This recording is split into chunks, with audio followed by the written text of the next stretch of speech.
God's help in a wedding. About 9 months after dealing with socially triggered panic attacks, I was asked to be an usher in a relative's wedding. They had asked my brother if he and I would be ushers, and he had said yes for me. Neither my relative nor my brother knew that it would be impossible for me to be an usher without completely falling apart. It had nothing to do with my shyness or lack of trust in God. Prior to my panic attacks, I had gone evangelizing 3 to 4 times a week, and I had spoken at 4 unrelated events with 30 to 100 people at each event. But now I couldn't even look close friends in the face, and no matter how hard I prayed or tried, I couldn't keep my face from frowning or looking like I'm about to cry.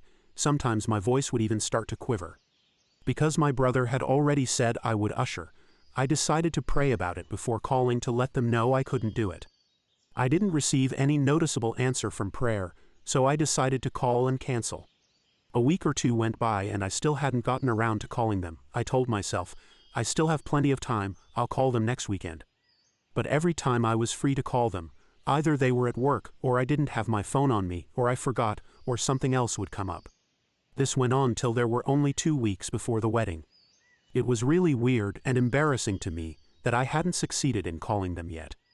Between trying to call, I had been praying that God would show me His will about being an usher, and I had a growing desire to see God get me through the wedding as an usher.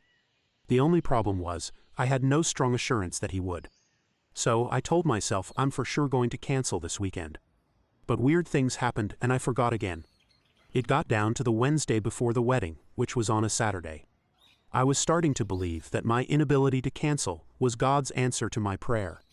But I still didn't have peace about it, so I told my brother to join me in prayer about the situation before I left for work that day. At work, I decided to mention that I was supposed to be an usher to my coworker.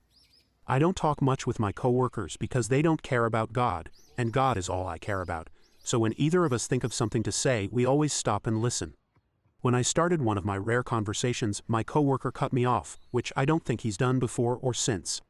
He said, I would cancel if I were you, because I was an usher once, and it was the worst 2 days of my life. I immediately took this as an answer from God, even though it came from a man who followed Satan as closely as I followed Jesus. Nothing was going to stop me from canceling this time. I had prayed earnestly for an answer, and this seemed as clear a word as any.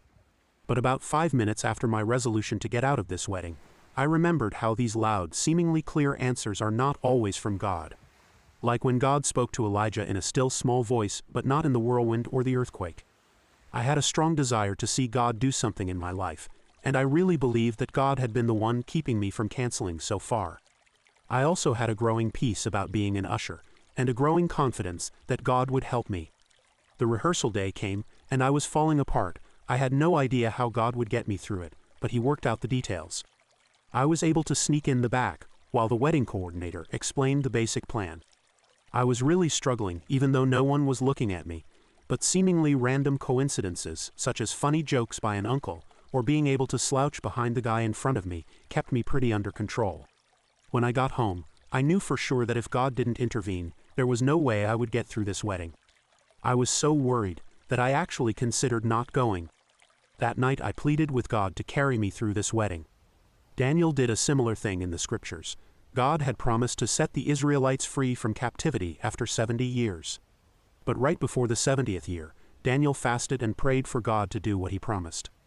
God doesn't lie, and He already said He would do what Daniel was praying for, but me and Daniel both prayed earnestly that God would do what He said.